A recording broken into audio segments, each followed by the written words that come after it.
Hi, my name is Cindy Savoy. I appreciate everybody's attention to this very important matter. I live in Oxford, Michigan. I'm a lifelong Oakland County resident. I've always been an advocate for humane treatment of the animals in our county, and I've done everything on my part as best I can to see that that is happening. And I can't tell you how distressed I am to hear about this kennel that's in Farmington Hills, because that's in my county. And so I take it very personally when I find that our animal control doesn't appear to be doing their job. So I have some questions. Some of the things on my mind are, I'd like to know how this kennel can pass ALL SATISFACTORY during the routine 2013 spring inspection. Sergeant Hawley's August 15th, 2013 inspection report, and I quote, "In the front of the cages were disgusting. It didn't look as if anyone had cleaned or sanitized them in years. You could tell if the cages, you could not tell if the cages were rusty, dirty, or both." And then per the August compliance or non-compliance letter, I quote, "The smell inside the kennel was atrocious, furthering the fact that the kennel has not been in good standing for quite some time. Flies and pests were prevalent, again attesting to the fact that the kennel has not been in good condition for some time," end quote.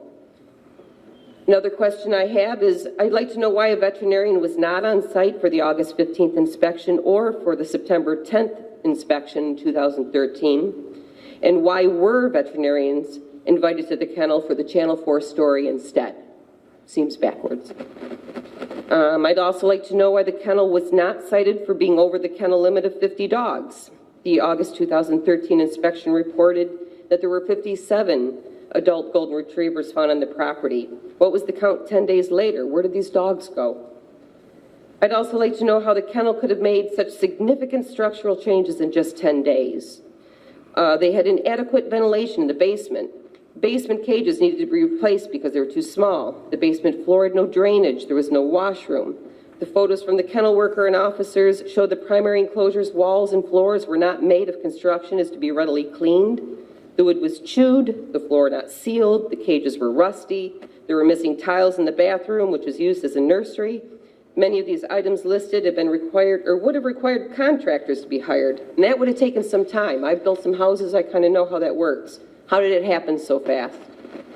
And lastly, I'd like to know if there's a law stating that a repeat offender is allowed 10 days to address non-compliances.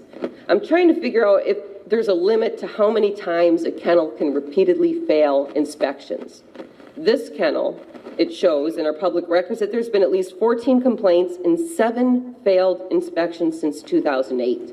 7 failed inspections since 2008. Thank you.